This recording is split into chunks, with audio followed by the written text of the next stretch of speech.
हमारी सनातन धर्म की परंपरा में सबसे पहले पूजा किसकी की जाती है? बताओ। आप सब लोग पूजा करने वाले हो, हाँ? गणेश भगवान की। लेकिन यहां ध्यान देना, क्या पहला नाम गणेश का है? वंदे वाणी, फिर दूसरे नंबर पर विनायक। सरस्वती को हम प्रणाम करते हैं, बाद में गणेश भगवान का नाम आया। यहां व्यतिक्रम क्यों कर दिया? बाबा को लिखना भी था तो लिख देते, विनायक को प्रणाम करते हैं, सरस्वती को प्रणाम करते हैं। वंदे वाणी विनायक को क्यों लिखा? तुलसी बाबा से पूछा गया, ये बताओ कि आपने गणेश भगवान की पूजा से पूर्व जो कि परंपरा चली आ रही थी उनकी पूजा करने की, उनकी पूजा से पूर्व आपने सरस्वती को क्यों प्रणाम किया? सरस्वती की पूजा क्यों करी? तुलसी बाबा ने मुस्कुरा करके कहा, अच्छा गणेश जी पहले पूजनीय हैं, ये कैसे पता चला? गणेश जी की पूजा पहले करनी है, ये किसकी कृपा से पता चला? एक बात मैं बताता हूं आपको। आप सब लोग यहाँ मंदिर जाने वाले हो। मंदिर जब जाते हो तो सबसे पहले मंदिर में किसको प्रणाम करते हो? जल्दी बताओ। हाँ, मंदिर में जाते हो तो सबसे पहले किसको प्रणाम किया? पंडित जी को। अच्छा, पंडित जी तो अंदर मिलते हैं। और जोर लगा, और दिमाग पर जोर दो। किसको प्रणाम करते हैं? सबसे पहले हम मंदिर जाते हैं तो मंदिर से बाहर सीढ़ियों को प्रणाम करते हैं। सबसे पहले सीढ़ियों को, बाद में पंडित जी मिलेंगे या कोई और मूर्ति मिल जाएंगे, कोई और बाद में मिलेंगे। सबसे पहले हम सीढ़ियों को प्रणाम करते हैं। अच्छा, बाद में उन्हीं सीढ़ियों पर पैर रख करके हम मंदिर चले जाते हैं। लेकिन आए थे भगवान को प्रणाम करने के लिए, लेकिन भगवान से पहले हमने सीढ़ियों को प्रणाम किया, तो क्या वो सीढ़ियां भगवान से बड़ी हो गई? फिर भी हमने क्यों प्रणाम किया?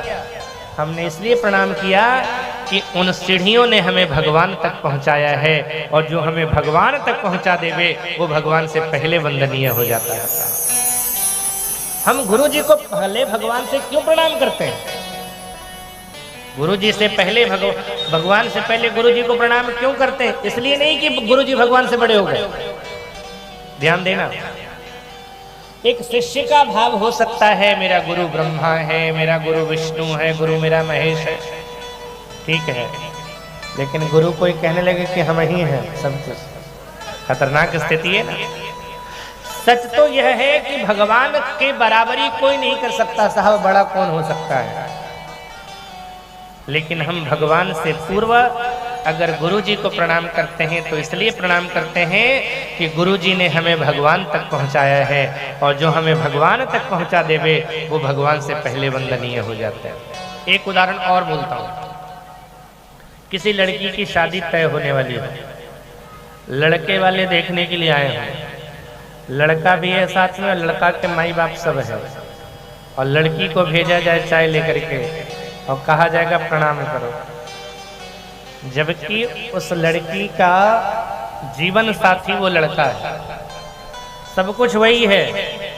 लेकिन जब प्रणाम करने की बारी आएगी तो किसको प्रणाम करेगी? पहले पति को, होने वाले पति को। जहां प्रणाम कर लिया ना, तुरंत माई बाप नाराज हो जाएंगे, बोले चलो बेटा ये तो अभी से। हमें हमारा पति मिल जावे, उसके लिए हमारे होने वाले सास ससुर को प्रसन्न होना आवश्यक है।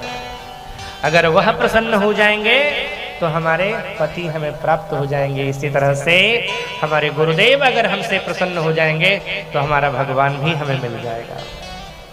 साहब, भगवान अगर रूठ जावे ना, गुरु जी प्रसन्न हैं, पकड़े रहेंगे गुरु जी को, तो गुरु जी आज नहीं तो कल, कल नहीं तो आने वाले कल में भगवान को लेकर के आ ही जाएंगे। केवट से किसी ने कहा कि सुनो केवट, इस नौका ने तुम्हारी बड़ी सेवा करी है। तुम ही कहते हो कि मेरे बाप ने चलाया है इसको, मेरे दादा ने इसको चलाया है। तुम्हारे दादा के परिवार का पालन पोषण इस नाव ने किया, तुम्हारे पिता का परिवार का पालन पोषण इस नाव ने किया, अब तुम्हारे परिवार का भी पालन पोषण यह नाव कर रहा है।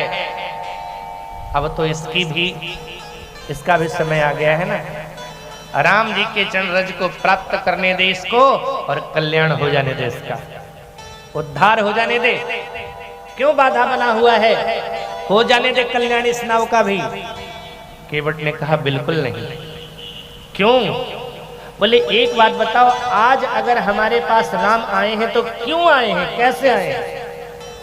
मैंने कोई तपस्या नहीं करी, मेरे अंदर कोई साधना नहीं है, कोई व्रत नहीं है, अनुष्ठान नहीं है, न कोई भाव है, फिर भी राम मेरे पास आए हैं। क्यों?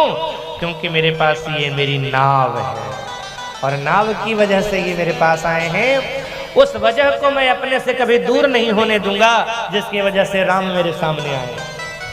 अगर ये वजह मेरे पास रहेगी ना, तो आज राम चले जाएंगे तो फिर लौट करके आ जाएंगे, लेकिन जब वजह ही मेरे जीवन से चला जाएगा तो हो सकता है राम भी चले जाएंगे। इसी तरह से अगर गुरुजी, भगवान अगर नाराज हो गए साहब, गुरुजी प्रसन्न रहेंगे तो गुरुजी आज नहीं तो कल, कल नहीं तो आने वाले कल में भगवान को बुला करके ले आएंगे। उस चीज को पकड़ करके रखना है, उस भाव को पकड़ के रखना है, उस बात को पकड़ करके रखना है जिससे मेरा श्रद्धेय मुझे प्राप्त हो जाए।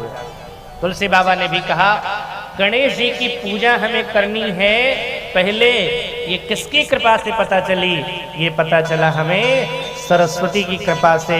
और जिस सरस्वती की कृपा से यह पता चला हो, ज्ञान हुआ हो कि गणेश की पूजा पहले की जाती है, उस सरस्वती को मैं पहले प्रणाम कर रहा हूँ, इससे साथ में प्रणाम कर रहा हूँ। वंदे वाणी विनायको भवानी शंकरो वंदे श्रद्धा विश्वास रूपिणो याभ्याम बिना न पश्यन्ति सिद्धा स्वांतस्तमीश्वरम्। अब गुरु जी को प्रणाम किया। गुरु जी के प्रति तुलसी बाबा के मन में कितनी श्रद्धा है। तुलसी बाबा से एक बार पूछा गया, एक बात बताओ, आपने यह जो कथा सुनी, आपने यह जो कथा लिखी, आपने भी पहले सुनी होगी कभी? बोले हाँ, मैंने भी सुनी। किनके माध्यम से सुनी? कब सुनी? किस जगह पर सुनी? तुलसी बाबा ने सबसे पहले राम कथा किनसे सुनी, कितनी अवस्था में सुनी और किस जगह पर सुनी?